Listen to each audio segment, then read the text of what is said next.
Welcome to the Hopenning, the place where hope is happening, with your hosts Fran Cadron and Marina Theron-Monnery. For more information about Fran and Marina, or to apply to be a guest on the show, please go to our website www.hopenning.com. The Hopenning is for informal purposes only and is based on the research of your hosts, Fran and Marina. They, as well as their guests, are not responsible for any losses, damages, or liabilities that may arise from this podcast, which is not intended to replace any professional medical advice or care by medical professionals you are currently utilizing. Hello, everyone, and welcome to the Hopenning, the place where hope happens. And today we have our very dear Marina, who is an example of hope. This is episode 108, and it is called Lessons from an Accident. So, Marina, we are so grateful that you're actually sitting here in your chair, in your spot in Canada. You had quite an adventure. I guess we can call it an adventure, right? And Yes. we had so many people sending good wishes and prayers and positive energy and healing vibrations that we thought it would be just beautiful if you could share what happened and the way that it all worked together to get you home safe and sound. So thank you for being here. Thank you, Fran, for the suggestion to talk about this. So I can say, let's talk about the elephant in the room. This is my big cast that I've on right now. So a week ago, my husband and I were in Italy on the most amazing, idyllic holiday, the kind of holiday that should actually be in a magazine because it was just perfect. We spent the first 5 days in Rome, 5 days in Follonica, and then 5 days in Tuscany. And with some travel days in between there. So I'd say 4 days. And by the time we got to Tuscany, we rented a room in a hotel that is right in the heart of the Chianti region. Wayne and I like high-end wines, and we like the art of wines. That's something that's very dear to us and dear to us in our relationship. And so we decided we're going to do a Tuscan wine tasting trip. And so Rome, not as much, Follonica, a little bit, but then Tuscany was, we stayed in this place, which is an old farmhouse, like this old villa that you will see in movies like Under the Tuscan Sun, surrounded by vineyards all over it. And it has the most beautiful restaurant, beautiful people who works there. And so we decided on that spot because with our research, because we are such avid walkers, we could walk from that location 3 kilometers to a little village where there is a very well-known winery, and the next day to another 3 kilometers to another winery, and then on day three, and then with enough time to spare to still go sit by the swimming pool in the afternoon. So um and then go for a lovely sunset dinner in the evenings. That on the third day, we decided to rent e-bikes because the village from the hotel was the Belvedere Hotel in San Leonino, but the village that it's in, the little town, is called Castellina in Chianti. And so it was just too far to walk. It was about 10 kilometers, so we decided to rent the e-bikes. And we went for wine tasting in there too. And the incidentally is that I did not feel like drinking that much wine. So I was spitting my wine out. Ah. And so afterwards, we planned a picnic that evening because we had this beautiful patio overlooking the vineyard just for our little room. And they had this beautiful table, and we decided we were doing a picnic. So I go to the grocery store and I bought all the food for the picnic, and Wayne has the backpack, and we pack him up. And I remember leaving the town, and I was in front, and I remember passing the gelati store, and thinking everybody talked about the gelati store with the purple walls, and I'm like, yeah, that would have been, but I just bought some dessert, so no, we're not gonna go in there. And then we passed the little village where we went to the winery first time, and my thoughts are like, wow, I should tell Wayne to stop because this would be a beautiful photo. And that's the last thing I remember. And the next thing I remember is I was in the hospital in absolute panic because I didn't know where Wayne was. And I was on my own. And they were doing some tests on me, CT scan, and I was just hysterical. I want to know where my husband is. Now, this is just north of Siena. So they took me to a hospital in Siena.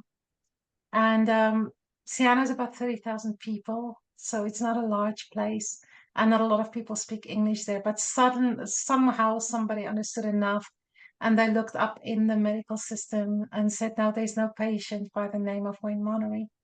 And so by then, in increments, things came back to me, and then by the time they pushed me into a room, Wayne was there, and I was ecstatic to see him.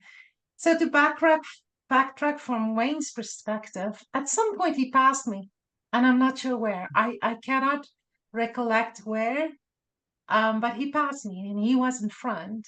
And then the next moment he heard this big thud, and he thought that something happened, and he was just slow pulling his bike off to the side when a car came from the front flashing its lights and saying, honking and showing, pointing, and then he knew something went wrong. And when he turned around, he saw that I was just in a puddle on the pavement on the road, and Wayne thought I was dead, and Mhm. he came running and screaming, and I have absolutely no recollection of this at all. And but when he got to me, I mumbled, and he held me up, and I said to the first thing apparently I said to him was, "I'm really tired. I want to go to sleep." And he said, "No, you cannot go to sleep." And then he started to talk to me and ask me a bunch of questions. One of the first people who stopped was a Canadian nurse. And one of the second people who stopped was a North American EMT. And one Mhm. of the third people who stopped was a Italian EMT. And so they were taking care of me and started to ask me questions. And I had no idea what year it was. So they asked me at some point, do I know what year it is? I said, yes, 2023. And Wayne is like, no, it's 2024. And they said, so I'm just relaying what Wayne told me, what happened. They asked, do I know who I am? And I knew my name and I knew my date of birth. Do I know who this man is? Yes, it's my husband, Wayne. Do I know where I am? Yes, I'm in Canada. And they're like, no, you're in Italy. And I'm like, what are we doing in Italy? And Wayne said, we came on a trip, on a holiday to Italy. We did. And then apparently I said to him, why am I missing my mom so much? And he said, Oh, Marina, we've lost your mom. And I did not know that. And so that was, even though I cannot remember, I feel a ping in my chest just talking about it. And so I did not remember that my mom passed, and I did not remember that I went to the funeral. And anyway, then they chased him out and took care of me for quite a while. The road was blocked off, and then finally they took off. Um, the owner of the hotel showed up, and they took the bikes away. The bike was not injured. I took the brunt of it. And so off we went. Wayne was in the ambulance with me. And by the time we got to the hospital, they kicked him out. So here I am. On Wednesday, they released me. On Tuesday night, they told me that I need surgery urgently and that I can do it there. But they told me that they need to observe me because I have concussion. By Wednesday, I said no, I'm coming back to Canada. Our flight was on Friday anyway, and we had a plan to take a few trains to get back to Rome from Siena. And we tried to contact the Canadian embassy, but incidentally, basically, if you are a corpse, they would help transport you. But if you're still alive, you are you are on the train. oh. So Wednesday afternoon, I was released, and it was a lovely evening. The hotel people were just absolutely beautiful and amazing. I cannot say enough about Belvedere di San Mhm. Leonino, and then on Thursday we took the long track by rail back to Rome. And poor Wayne, he has tendonitis in his arm now because he had to carry both our suitcases. A lot of those trains in Europe, the stations, you have to go up and down stairs. They're not really elevators. So in one or two, we could find elevators. But anyway, well, we landed on Friday evening. WestJet was amazing, and they treated me like a queen. And we got home, and my son said, "No, you're gonna go to the hospital." I thought, okay, maybe I'll just go the next morning. He said, "No, Mom, you need to go." So we went, and Rocky View Hospital were absolutely phenomenal. They got me in no time, and yesterday morning I had my surgery. So uh, this hip, there's this round little bone that sticks out of your elbow. They found mine somewhere in here in my arm, so it shot up into my arm. And so they had to do surgery too, and some plates and hardware there that will set off the alarm at the airport moving forward. So, but anyway, Fred, I'm here today, and you and I met this morning, and because in all of this, number one, I'm here. I'm grateful. I'm super grateful. I woke up this morning after a night in my own bed, and all I felt was absolute gratitude that I'm here. And that whole thing of whenever my clients go through stuff, I tell them, do this, do that. And today I could put my own work to work and feel the magic of that positive attitude and always bringing hope and always being grateful for what we have. So, yeah, that's the Wow. long and the short of it. When you told me this morning that you didn't know that you were in Italy and that you you didn't know your mom passed away, I was thinking to myself, what would that be like to not only be in a lot of pain, unless maybe you were in shock, but Mhm. still unable to move properly, and then to be told that your mom passed away without you understanding or having any memory of that. What was that like for you? Fran, it's again, I have of that, I have absolutely no recollection. I cannot tell you what I felt. I cannot tell you what I thought because in that moment, I was just that hour or two, let's say 2.5 hours of my life Right. is a blank. So I cannot tell you what I felt. I think the one person who was more traumatized than anybody else is Wayne. Mhm. And I made him call a friend the other night because he was on the verge of breaking. And I'm like, you need to talk to somebody. You need to get this out of your system because I was in La La Land, even though I was responding and I was talking. And apparently at some point he said my sense of humor came out. I was quite funny. I can't remember that. I cannot Uh-huh. remember the conversation. There are snippets that are coming back. For example, when they strapped me onto the board to go into the ambulance, they must have touched my arm and they must have touched my face because I said to them, my face and my arm is really sore. But then I'm out again. It's like passing out.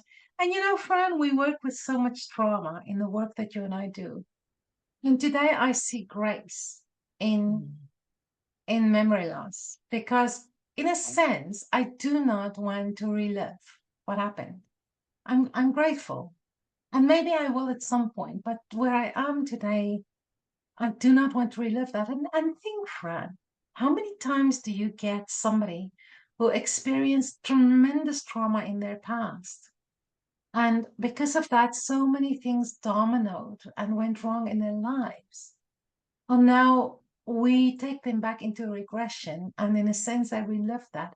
And the good mind, and I've been applying this for a while now. If somebody comes to me, for example, I had a client who was sex trafficking and trafficked. She did not choose Yeah. that. She was forced into it. And she knew so well what happened with her that when she came to me, I said, okay, let's just work on where do you want to be instead of what happened to you. Let's get that part of you stronger. And today I see the grace in that and the wisdom in that. I'm so grateful for that. Because yes, I really don't need to know exactly what happened. I don't need to relive that. I don't need that fear. Will I climb on an electrical bike anytime soon? No way. No. We actually had a very funny moment. So when we finally arrived at the hotel in Rome, it was right on the ocean. And so as we walk up to the hotel, they have this big life-size sign, e-bikes available for rent. So I turned to Wayne. I'm like, want to go for a bike ride? We both laughed. So no. Oh, like I had an incident when I was in Poland because in Warsaw, that's the thing, jump on an e-bike and tour the city with a guide. And there were probably 15 of us. And I was unfamiliar with an e-bike. I had never driven an e-bike before, and it was in a major city with lots of traffic, and it was Mhm. horrifying. I was afraid. And, like there were times when I almost wiped out. And it was like, I don't care if I'm at the back of the pack. I am going to go at my own speed At because I your can't pace. control Yeah. this. I Yeah. can't control it. And it frightened me. So your accident, I can totally understand it. I know people have asked me if you were wearing a helmet, Yes. and yeah, you were, because Mhm. you got a concussion anyway, even with a Yes. helmet. There's more than that, Fran. So the week before that was my birthday, and so we were That's right. in Follonica in this beautiful private resort hotel with a Michelin star restaurant, and it was just the experience of a lifetime. But like we really like to hike. So the town of Follonica is about 4 kilometers from the resort. And so we decided we're walking. So the first day we were there, we were walking. And so we went to the town and I bought this beautiful dress that I wore on my birthday. And then the second day we did something else. And then the third day we decided to go back to the town again. And I saw the sunglass shop, and there was this Tuscan bike race going on. And they said that they are offering 20% discount to anybody in the bike race. So I go in and I said, I'm not in a bike race, I'm walking. And they said, fine, we'll give you 20% discount. And anyway, I found this absolute beautiful pair of sunglasses, Maui Jims, and they were already marked down, but this time they were actually they were what's the word? So plus the 30% off made it 20% off, made it quite the deal. So anyway, they had me just loved them, took pictures. I just loved the sunglasses. So I had them on the strip. And when Wayne found them on the road afterwards, he was absolutely stunned because of the damage on them, which is probably where this little shiner comes from. But they were so bent and scratched. And Wayne is convinced that even though I had the helmet on, which is where this damage is from the helmet strap, Hey, that would I have not had the sunglasses on, this would have been right by my eye, and I probably would have lost an eye. yeah, Or, a lot of brain damage yeah. because, yes, the helmet protected me to a point, but the sunglasses took the brunt of Isn't a that big something, scrape that would have happened. Yeah. right? So, So the many, angels were around me. The yeah, guardian angels were still there protecting me. I still have to be here for a reason. So I'm here. yeah, yeah. Like so many things worked out, right? I think Mhm. about this little town that you were riding from, that very few people spoke English. And yet you had a Canadian nurse on the scene, Exactly. a North American EMT, another EMT, Italian EMT. Is Yeah. that right? And so Yeah. they were able to assess you and everything in English to talk to Wayne, maybe to Yeah. comfort Wayne, but an Italian EMT to kind of be the go between the hospital and you. And the sunglasses, the helmet, um, all of those things that came into place so that you would be safe. So Right. when you landed in Calgary and your son says you need to go to the hospital, Mom, um, how quick was the surgery? I quickly came home and I just wanted to clean myself up and put new clothes on. And so we were at the emergency, and it did not take them long to see me and to assess me, let's say 2 hours maximum. And then once that was done, they told me the orthopedic surgeon came and he said that they have to definitely do the surgery. They don't want me to go home without surgery. So Mm. they kept me and they said, well, this is weekend and you are in the emergency department. So you have to um you have to stay. We hope that you will get the surgery on Saturday, but there's a potential that you'll be bumped over. So things again worked out, Fran, because the adrenaline was pumping so high that it was like I was running a marathon. Even on that Thursday on the train, going from train to one of our trains were even cancelled, and so we had to go a detour, and it ended up being 4 trains instead of three before we got to Rome, and then from Rome a shuttle to the hotel. And it was quite ridiculous because we had so much adrenaline going through both of us that I was in high spirits. I was happy and I was having fun and laughing and talk. A lot of people would stop and ask me what happened. Um, and so we would tell the story a million times. But on Friday night, when they admitted me to hospital, I crashed. Okay. And on Saturday, they did not do the surgery Saturday. I slept. I could not keep my eyes open. I just absolutely crashed. I found one sweet spot where I could sleep in comfort, and the only times I woke up was for a bathroom break, and I was not eating. But then on Friday, yeah, Saturday night, they told me that my surgery was bumped to Sunday, and they gave me food, and that was great. And then Sunday morning, the surgeon came in. He said 9:30, and so 9:30 it was. Wasn't bumped again, so it wasn't too bad. No, not at all. Like, um, I think we're blessed in Canada with our healthcare system. Like in many ways, we're blessed. So Well, when there's the an emergency Mhm. situation, Fran, then we are really taken good care of. And Care I've of. seen this in the situation where there's one thing that I can tell you I was not very impressed with, and only after the fact. So I was still not very lucid when they put the cast on me in Italy. And when on Friday night in Rockaview Hospital, when they took the cast off, they discovered that I had an open wound sitting right here on my arm, bigger than this one here, that the nursing staff did not dress. They just put cotton on it, and with no gauze or anything, just cotton. And they put the plaster of Paris all around that. And so when the doctor saw that, my skin started to grow into this cotton. And so he literally had to pull my skin off. And that was not very pleasant. So they immediately addressed that. And even this, they did not address this at all. They just left it. There was a piece of gauze sticking to it. I asked them to take it off because it was just hanging there.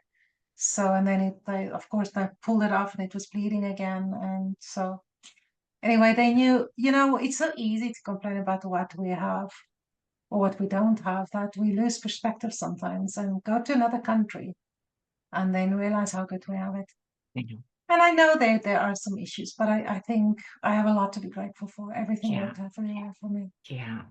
So, Mm. what are some of the lessons you learned from your accident? Saturday was a tough day for me, and Saturday I was crashing. I felt sick. I felt sore. I felt that adrenaline rush was gone, and now I could face the reality. And I felt very sorry for myself. And by Sunday morning, when I woke up, I said to myself, no, no, no, practice what you preach. If this was a client of mine, how would I approach it? And change your thoughts, change your mind, change your life. And I decided I'm changing my thoughts. I am going to look at this differently. I went into my quiet time and I decided that this is going to be a blessing. This is going to be a wonderful day. I had a goal, something I wanted to attend last evening, and so I set that goal and I made it. When the doctor said to me, I said to the doctor, "How long is the surgery?" He told me. I said, "How soon can I go home?" He said, "Probably tomorrow," which is would be today. And I said to him, "Is there any chance I will go home tonight?" And he said, "Rarely, rarely, but if it's really if you're doing fantastic, then we'll send you home." And I said to him, "I'm gonna go home tonight." And he said to me, "Are you sure?" I said, "Yes, I'm motivated." And I got out of the theater and into the room, and the nurse came to me. She said, "I guess you're going home tonight. I'm very happy with you." And I just felt that shift in my attitude that made such a big difference. And my determination, I will not have a golfing season this year, and that's okay. But I'm going to come back next year with an even better golfing season. And I have been working out a lot this year, which is great for me. And I think in a very big way, it really saved me in the situation that I'm fit. I have muscle mass and my determination. There's nothing that's going to stop me. I can still go to the gym and work my lower body. I can still work on my left arm and then go through rehab and just determining this is not going to be bad. This is not going to be laborious. It's not going to be long. This is going to be in gratitude. Change your attitude. And I'm grateful I'm here. I'm so grateful for the holiday that Wayne and I had. I it's so easy in relationships to start to live past each other. I have my work, Wayne has his work. We are always busy. We just had renovations done. I went to Cancun for business. I went to South Africa for my mom's funeral. And it's like we're running in different directions. And it's very seldom that we actually get together. Good with, from time to time, sitting him down and say, it's date night time. And date night to us means let's go out. Because if we're home, we don't sit, Yeah. we run. And so date night means no cell phones. Date night means we're having a meal, we're having a glass of wine, we look in each other's eyes and we just chat. And which is how our relationship started. We were friends for 2 years before our romantic relationship started. And it's just wonderful to go back to that because in those moments, I remember why I love this man so much. But we had 2 weeks of that every day. And it's just so amazing. And even the way it ended, the gratitude that I have this amazing man and the care from him in my life, it's just the biggest gift. So I know that you have a gratitude practice, that you practice gratitude every day and you have a gratitude journal or a list or whatever. How much do you think that the practice of gratitude daily, uh, which, and then you had a few things going on, right? Your mom's death, your dad's Mhm. illness, and now this. How do you think all of that contributed to I mean, when I saw you had a little Facebook post for the followers that watch Hopenning, and it was so beautiful. It was so uplifting and positive, and it made me feel so much better. because I felt, okay, she's going to be okay. But how much do you think your gratitude practice helped you through this bump and the other bumps that we've had, for the last, since the spring, right? Fran, I think I have to go back to my life before gratitudes. Um, I was the victim.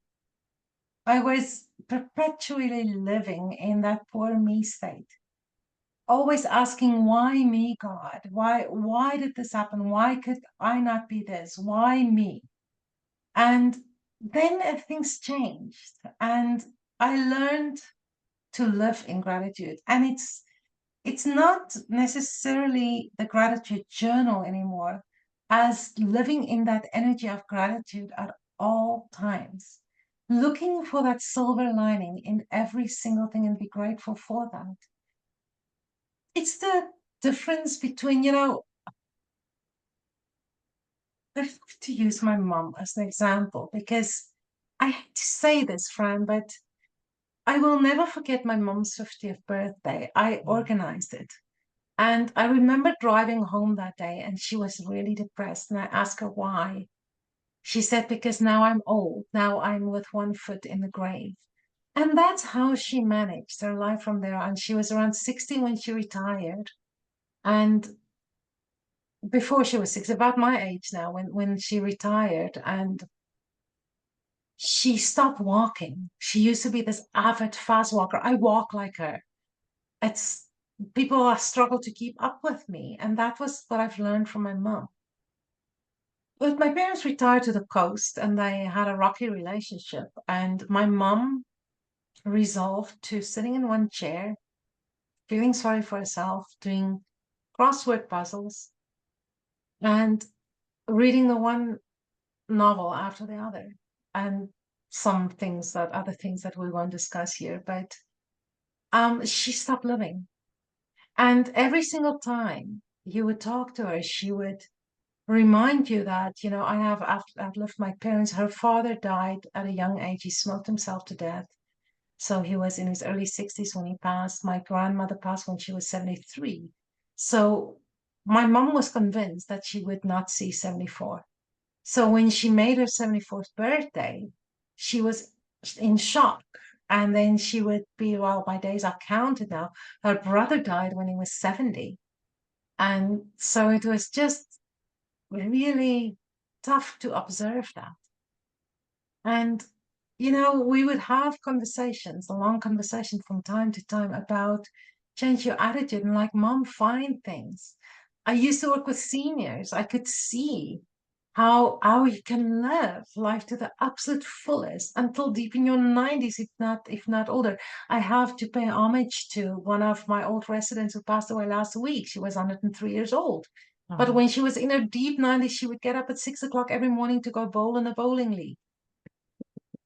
And that's living.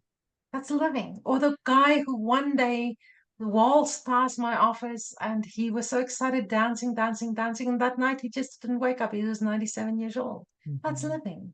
But Mhm. here my mom was, and she was in her 70s, and she decided she's done. She's nothing to live for anymore. She didn't walk anymore. Yeah, it's just a different attitude. So I guess in all respect and love to my mom, I always saw that and I've made the determination that will not be me. I will live. I will live. And the interesting thing on our trip, I said to Wayne, when we go back home, I want an adventure every week. I want to do something. It will not be e-bike riding, but I want to do an adventure every week. We sold our lake house. We are now in the city. We've done the traveling that I want to do this year. So and just make life fun. Mhm. Be, you know, I wake up in the mornings now, Fran, in contrast with where I was 15 years ago. And I'm happy to be alive. I cannot wait for the day. Some nights I wake up in the middle of the night and I'm like, is it morning yet? Like a kid, are we there yet? I love to Oh, live. I oh, love to live. Life is amazing. But it's only that if you make it that. mhm. Yeah, that's beautiful.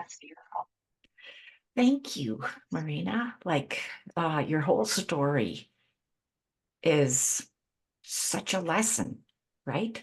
Not just what happened last week and with the bike and the how you were you were taken care of and cared for, and right from right from the moment it happened to the time you got back in this chair right here, right? Um, just so many things worked for you. Yeah, And yeah, those are the things that you're focusing on. You're focusing on what worked for you. And I think if I and our viewers are able to do that, what a, you're living in harmony, even though there's chaos, right? Even though there might be craziness around you and unexpected events and not planned for things, you can still live in harmony and serenity. And because this faith, right? The faith that it's all going to work out for the best. This is all going to work out, yeah. is the best way to live. Letting I'm go, so glad right? you talk about that, Fran, because one of my most favorite things in my practice is to use the lighthouse as an example, as an analogy of what I think life is supposed to be like. Because if you can find that beautiful you, that uniquely, wonderfully made you that God created, if you can start to see yourself through God's eyes and find that beautiful person that He fearfully and wonderfully made, and you can connect with that version of you, and you can start to see yourself through the eyes of God, and then build that and believe in yourself and believe in what He created, and just feel that strength and that love within you and build that, then you become like the lighthouse. You let your light shine wherever you go, and then you look down and you see life. All those Mm, storms, the wind and the rain and the waves hitting this lighthouse, but nothing can dim your light. It cannot reach you. It's not going to go away, but you have the ability to rise above the storm every single time. And that became my life in so many ways, is to be that strength at all times, to remember always who I am. I remember, just before we immigrated to Canada 24 years ago, I had a recurring dream. And it was the mini version of the lighthouse. And I had no idea where this came from, but today it's my life. And I was in a storming ocean, and there was one post standing out, and I was clinging to this post for dear life. And the storm was just all around me, but I was just clinging to this post. And it's amazing because today it's not a post, it's a lighthouse. And I'm not clinging anymore. I am it. I'm strong. I am full of hope.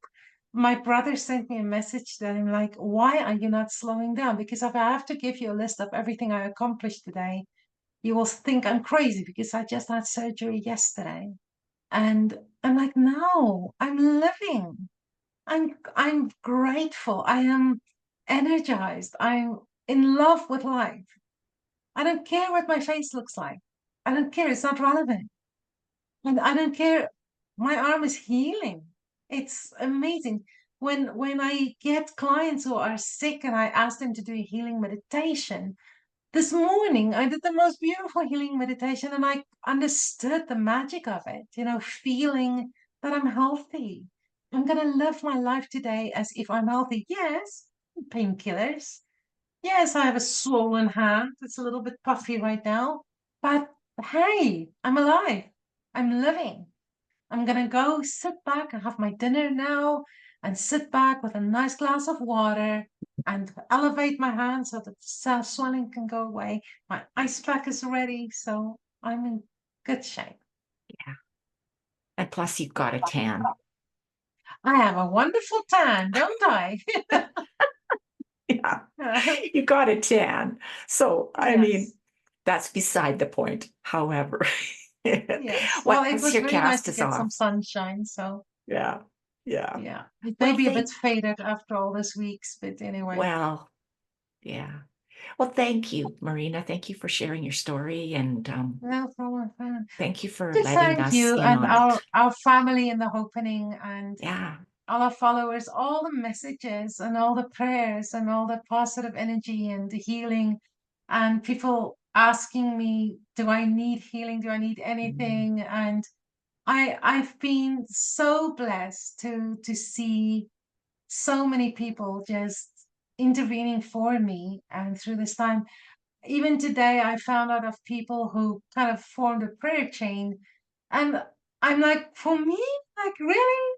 So I really believe that when when you reach out for help, you will it's miraculous. So I want to tell anybody in our community, any of our followers, if you need our help, please do not hesitate. This is a loving, wonderful, beautiful community. And if they can do it for me, they can do it for you. mhm, So don't hesitate to ever reach out to mhm. us. Yeah, yeah. And I'm grateful to that people reached out to you and sent you their prayers and warm thoughts and healing energy. And because every little molecule of a positive thought for somebody else Yep. changes the dynamics, changes the healing, speeds it up, or whatever. Right. God figured it out, right? He told us to pray for each other. So yeah, it It works. makes me think, Fran, as well as the power we can have over the outcome of the world as life that Mm, we know it.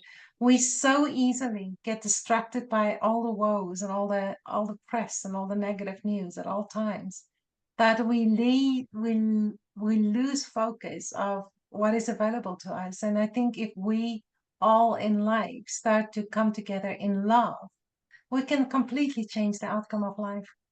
yeah. Completely. And absolutely. I know it, you know it, Hmm. and our viewers know it too, Right.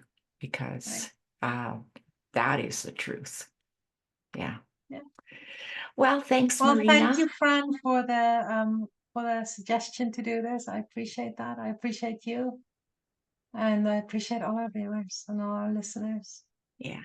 And so we're available on Spotify, Apple, YouTube. Oh my gosh, RSS, a long list, pretty much everywhere where you can find a podcast. We are That's there, right. the opening. Yeah. So yeah, go find Yeah. us, subscribe, and give us some support. Yeah. Okay, my dear, love you lots. Love you too, Franny. Okay. Be safe. Bye. Bye.